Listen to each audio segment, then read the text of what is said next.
I tell them in these meetings, look, I'm not foolish to think you're going to work here forever. Maybe you will, but I always say that. But, if you leave and you go somewhere else, I hope that you remember this time as a place where you were invested in, right? Where we tried to see you grow, and you may outgrow us and move on to somewhere else, but you look back with a good experience. And I think there's a certain hunger for that.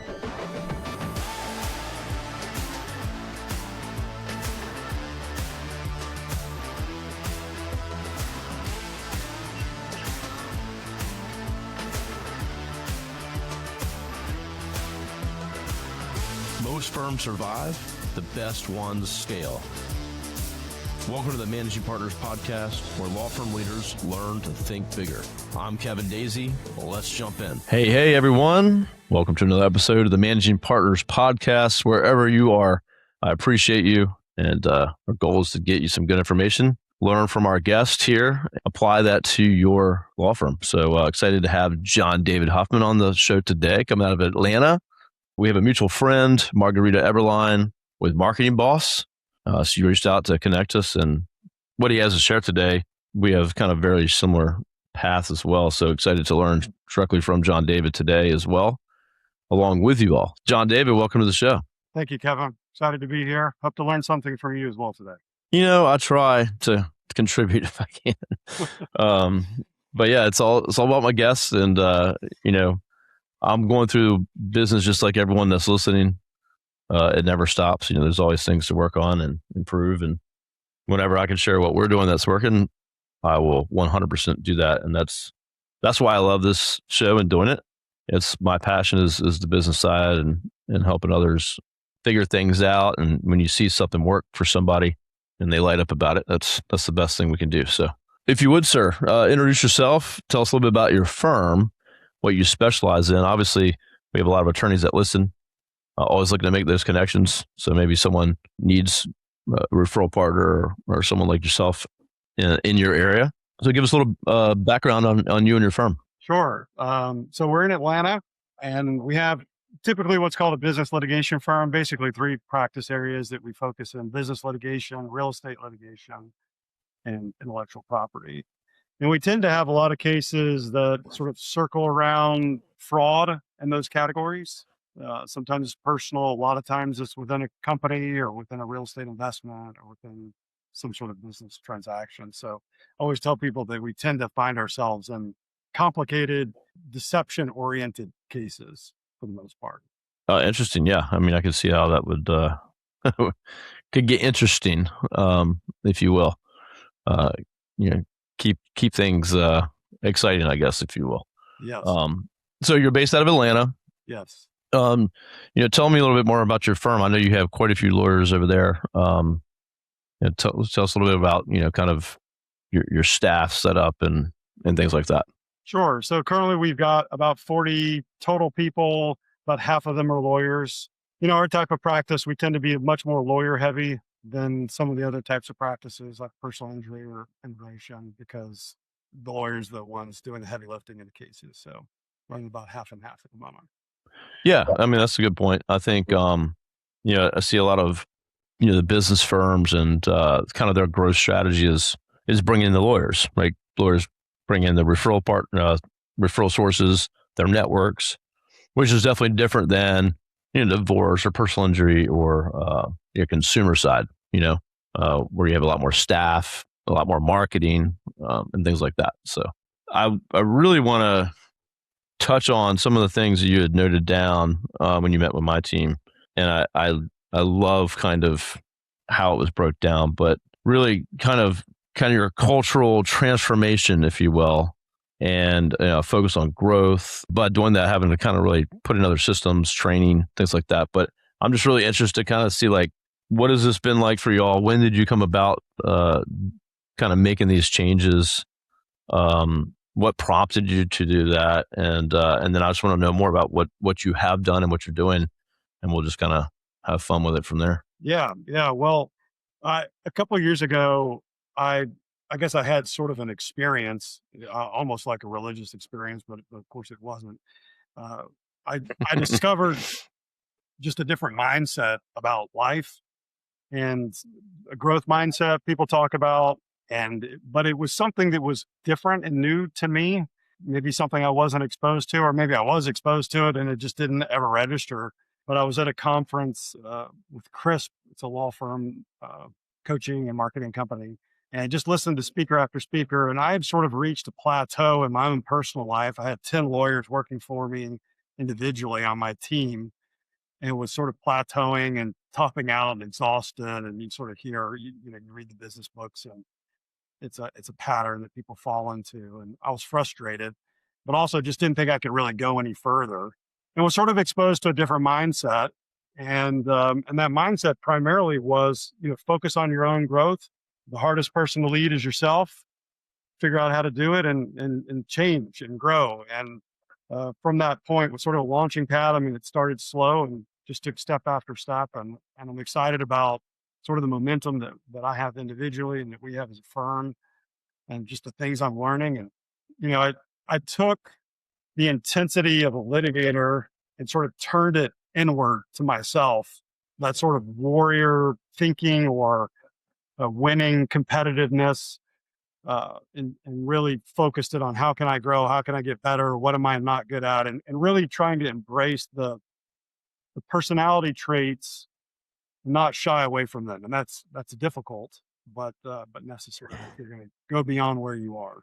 No, I love all that. It's spot on to like you're kind of having that like moment. And I talk to lawyers all the time that take that first step out of the office, go to like a conference or a mastermind, or just get in the room with other folks. And sometimes they've never done that before. They've just kind of been trying to grow their firm on their own, doing their own thing. And yeah, they might get some tips and have mentors, but I think really getting exposed to that content and listen to those speakers like you did is huge. I think it's the secret to growing a business. I think, getting out of your comfort zone, going somewhere, putting yourself in a room that you're not comfortable in, maybe, and listen to what other people are doing, and then kind of bringing that back home and saying, "All right, here's things that we can do to improve."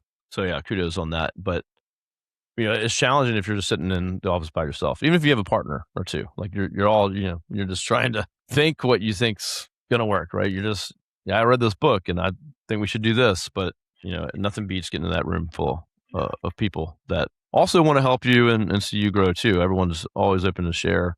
There's so much information out there. Yeah, I mean, it's kind of And like that Chris, in any. obviously.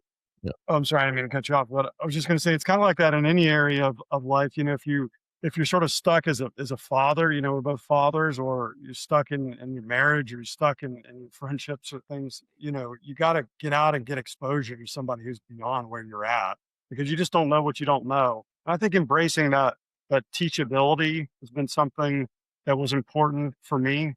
I mean, a couple years ago, I might have said something like, I mean, I don't know it all, but I feel like I got like 80% of life figured out, and I don't know if I would have quantified it exactly, but that was sort of my heart, but you get out and you start to go, man, there's so much to learn. I got, when you get exposure like that, now maybe I got 20% of life figured out. I got a thing or two, but That's pretty good. That's pretty good. yeah, yeah. But the Yeah, I quality mean, is sort of the foundation for learning. yeah, it's, and kind of being in that mindset of I'm not good at everything. I'm not gonna ever be good at everything. And you can start to, lean on people that are around you that are like, "Hey, you hired me because I'm good at this," and you know, uh, let them do their thing, or hire other people, vendors, whatever it may be. But just realizing, hey, I don't know everything, and that's okay. Who can help me with that? Who's the best at that wants to help us? For me, that took a little bit of a shift internally, because you're kind of focused, at least I was focused on success. I mean, I want to be successful, and I want to be successful in all these different areas. And as a trial lawyer, that was sort of my main goal. And I found over time, and listening to some people, to try to shift my mindset from success to significance. Let other people succeed, find joy and satisfaction and pouring into others and mentoring others and letting them thrive, letting them do the best. And all of a sudden you look around and you go, I really wasn't as good as this person is at it. And that's it's fun, it's rewarding, but it's hard to take those steps. And it is continuing to be hard for me as I step into new things and let go of old things, that transition is difficult. Yeah, once you make that shift though, it's super rewarding to like see your people, or bring someone that you see, see something in, and they're succeeding, but they're also way better than you, and they're taking stuff that you're like, wow, I didn't really want to do that anyway, but they are 10 times better than me, Right. and they're bringing new ideas and they're helping grow that department. It's just really cool to see that, as they go. I mean, I've had an intern now, head of our HR, like started as an intern, young, and now is like just, she can run circles around everybody. But we had originally hired her as like an admin part time. Like we didn't even know what we needed. So, but she's told us what we need, and grew over the last couple of years just into like, again, running HR for the whole company, training, career paths, like crazy stuff. So you just never know what someone's capable of sometimes. But also to your point too, like I'm constantly, offloading something that I started to do, and I get passionate about it, and then it's like, all right, now it's time to hand it off to someone else. It's like, oh, okay, now. So I'm constantly reinventing myself, and sometimes that's kind of weird, and it keeps things different and changing, I guess. But it sounds like something similar that you're experiencing as well. So tell me more. So with like this, what changes have you made, to kind of get your team on board with this, and having that kind of growth kind of culture, if you will, where that matters to them? Like, why should they care that you're growing? Why should they care if the firm's making money? But what's really, what you have to do to kind of put things in place to where the team's on board with this and your culture's kind of shifted because of it? Yeah, that's a great question. And it was a slow evolution, and I think it continues to be an evolution as we bring new people in to sort of integrate them into that culture. Lawyers are inherently skeptical by nature and probably have been the toughest group to bring along. But slowly but surely people are coming along. And I think at least one of my thoughts along this is to tell people, I've said this in several firm-wide meetings or in smaller groups. Part of the reason that we're doing this leadership training, and we do a lot of different levels of leadership training, from book clubs to a core leadership group. Now I'm taking the Awesome. whole firm. We've kind of divided up into a couple groups through a leadership book. Um, but the I tell them in these meetings, look, I'm not foolish to think you're going to work here forever, but I hope that maybe you will. But I always say that. But if you leave and you go somewhere else, I hope that you remember this time as a place where you were invested in, right? Where we tried to see you grow, and you may outgrow us and move on to somewhere else, but you look back with a good experience. And I think there's a certain hunger for, when we talk about leadership training, a lot of it's values training, character training. And I think there's a certain hunger for that people have, that they don't initially recognize, or they may initially bristle against. Not everybody, but some people. Like, why do we need this? It's a little too, you know, I don't want to put somebody's name on the internet, but they may think of some positive thinker or speaker that's a little too much or a little over the top for them, and so you get lumped in with them. But consistency's mattered for us. Just dripping it out. I send out like a weekly email with growth thoughts and mindsets, and sometimes we talk about simple things like communication. We talked recently about drifting, but it's sort of repeating the values, and over time, people for the most part are coming along. So we're good. Yeah, you definitely have to be consistent. I think as the owners, the visionaries, like, what you see and where you want to go. But for anyone else to see that, you can't just tell them once. You can't just say, "Hey, here's our mission and our vision, and that's it." And they all have it. They got it. Right. I've heard this at conferences and masterminds. It's like, so we have a monthly company meeting, and we go through that every single month, and we'll get people to raise hands to contribute, to read off our mission statement, read off our core values. We give out awards every month that are tied to core values, and send out like handmade glass, like, trophies each quarter. So we gotta, we just keep finding ways to weave it in, because they don't just remember all that if you just say it once or twice. So I think consistency is a great tip there, that, you got to keep preaching it. I love the leadership tips, the book club. We actually have a book club too. It's not not necessarily around leadership. It's more like, hey, here's a book. We're all reading together. If you want to read it, you can opt in and we'll send you the book. But I love that idea. That's great. What's your like top one or two core values that you really like at your firm? Yeah. So, well, ours are, just so you have them all. It's quality, urgency, winning, transparency.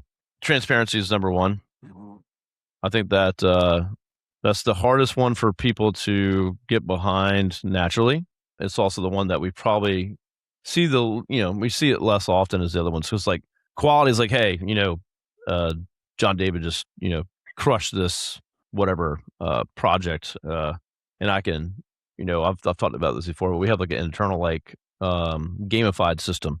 Mhm. So I could like give you kudos publicly on a Slack system and I hashtag a core value. Okay. So your work was really good. I can hashtag quality, give you points, and then you can be eligible to win for the month and get a bonus and all kinds of stuff.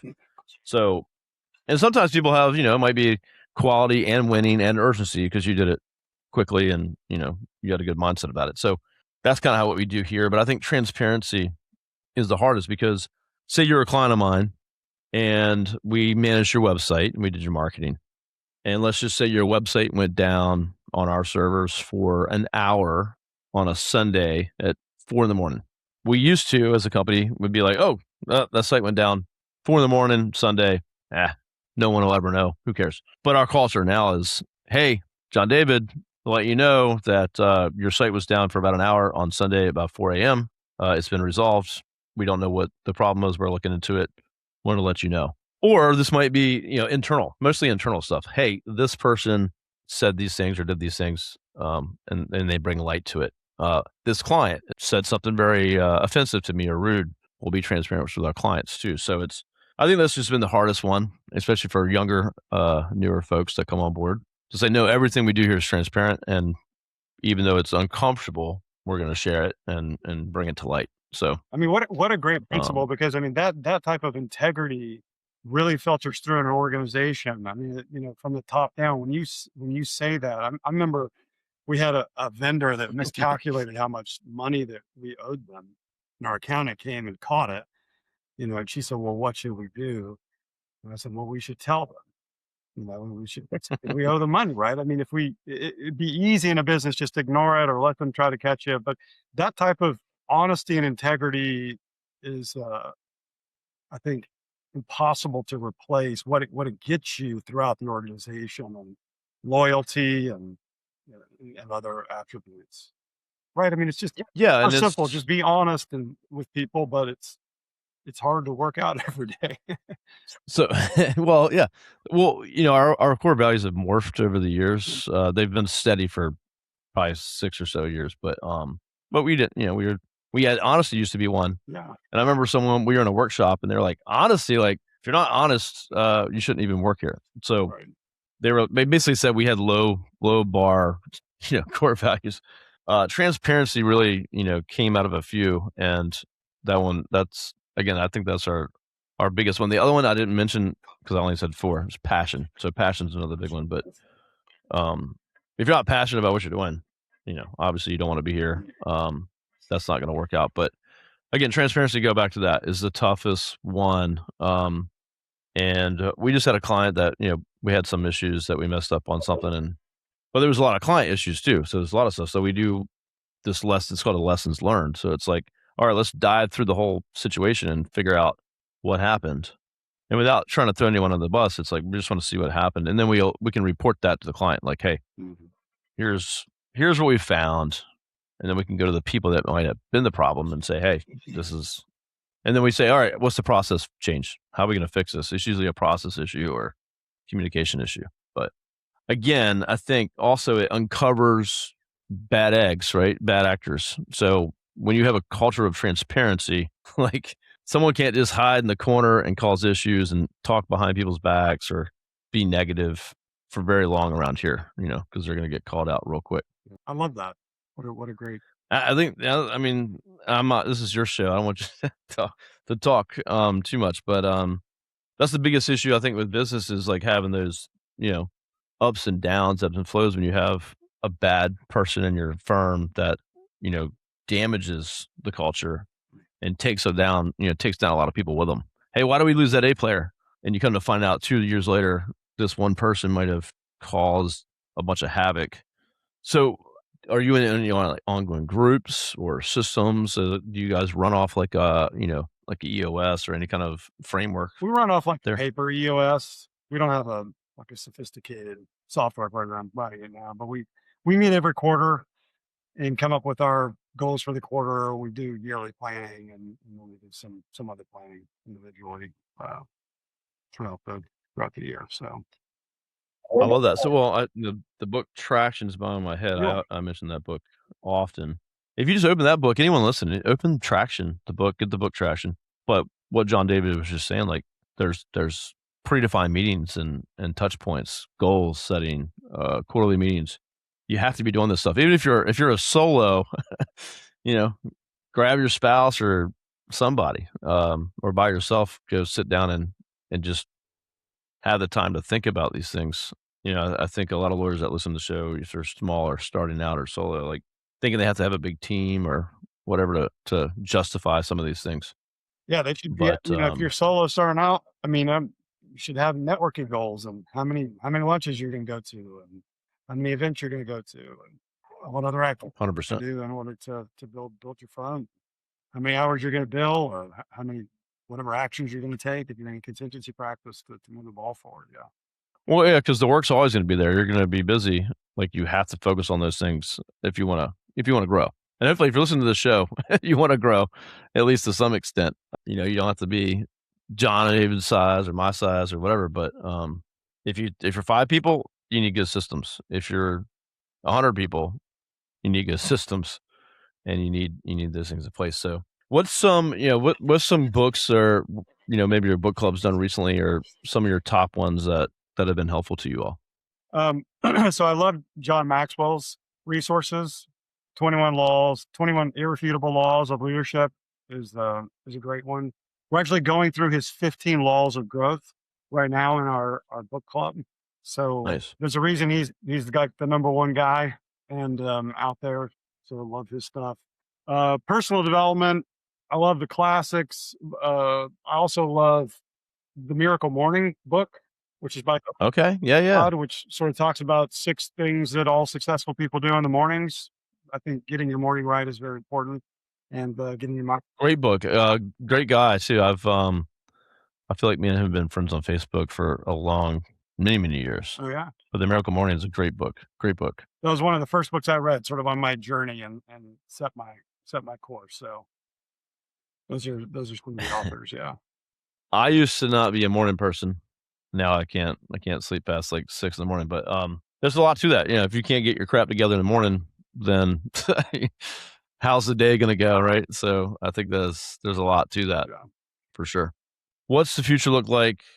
Big plans for the firm? What's your main focus other than obviously the leadership and the culture shift and the growth mindset? How are you guys working with things with like AI and changes like that? What do you kind of see, the next step for your all's firm? Well, regarding AI, it's going to be interesting how it evolves in our practice. I know that in personal injury practices and some other sort of high velocity firms, let me say, criminal maybe and family, it may become Yeah. more to the forefront quicker. The main issue we're having with AI right now is trying to convince our clients that AI is not correct all the time.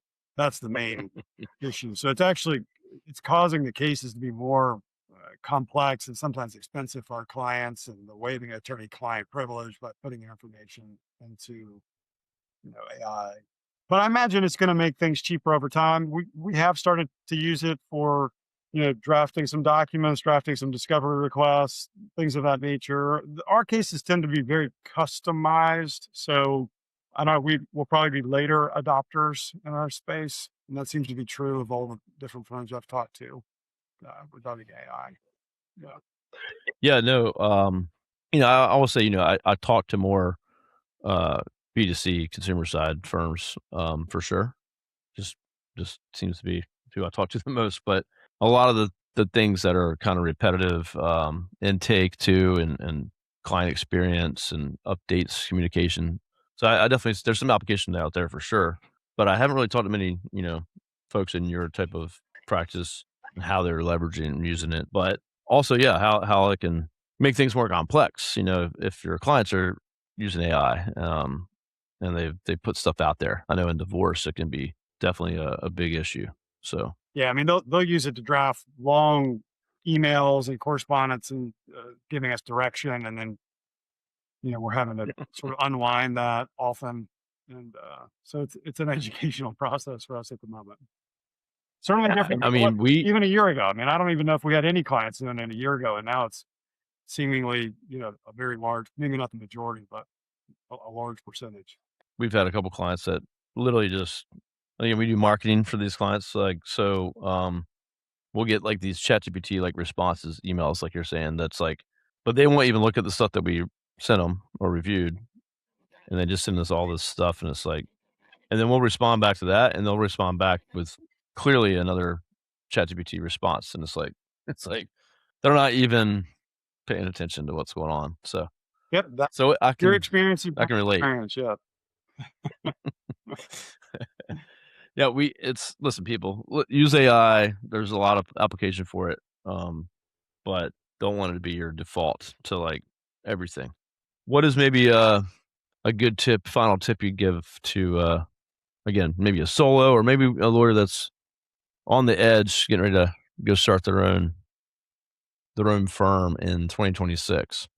My advice to somebody who's going to start their own firm in 2026. Um, well, probably if you're starting your own firm, top of mind for you is how do I get business? How to develop business? That's probably top of mind. And I would say become friends, legitimate, true friends with people that are likely to send you business. That was the way that I built my book of business.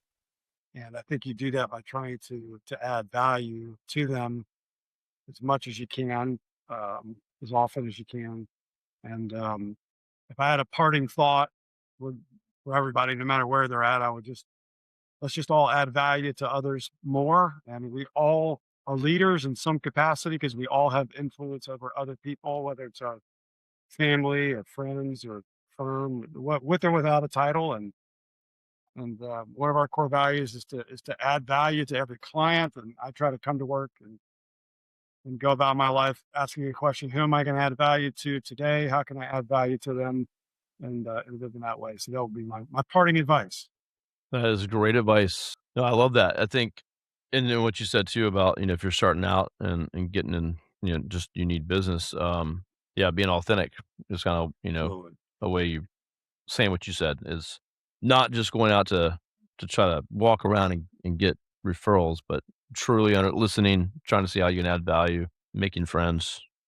Yeah, today with AI too, like it's people taking shortcuts, the folks that can actually have a relationship, spend time talking in person or, at least without distraction. I think it just stands out to everyone more and more these days because of all the noise that we have. So I agree. I Transparency. think there's going to Right?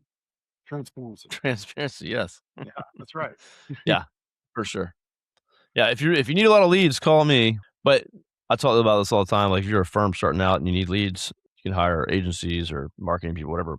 But you have to have a good brand, which means you have to run a good business, which means you have to have a good reputation, which means you have to take care of your clients, which means yada yada yada. So you can't just succeed without those things. So add value. I love that. How can I add value, to this person I'm speaking with right now, or this interaction that I'm having right now? I think that's a great tip. It will serve you well. Well, I appreciate it, sir. What is the best way for attorneys or others that are listening to connect with you directly or through the firm? Yeah, so you can go to our firm website, wefightfearlessly.com, if you want to find the firm. And I have a personal page at jondavidhuffman.com. So thank you, Kevin. It's been a pleasure being on your podcast. Thank you for inviting me. Yeah, thank you. Love everything you had to share and the path that you're on. I think there's a lot of great lessons in there for sure. And love the leadership path, the book club, just embracing all those things and taking that time to step back and say, all right, we have a culture, just like you have a brand, like, but how do we actually impact it and make sure it's going the right direction? And and for everyone there. Like, why do they want to be there? And let's take note of that. And like, how do we, direct it to some degree to where we all want it to go, because this is your life. I mean, you spend more time probably at work than anywhere else. So it's a family. Right. You got to treat it as that. So, well, Jon David, thank you so much, sir, for joining me on the show. Everyone, thank you for tuning in, and please reach out and connect with him. If you want a personal introduction, email introduction, reach out to me and I'll make it happen. So we'll see you on the next episode. Thank you, Kevin.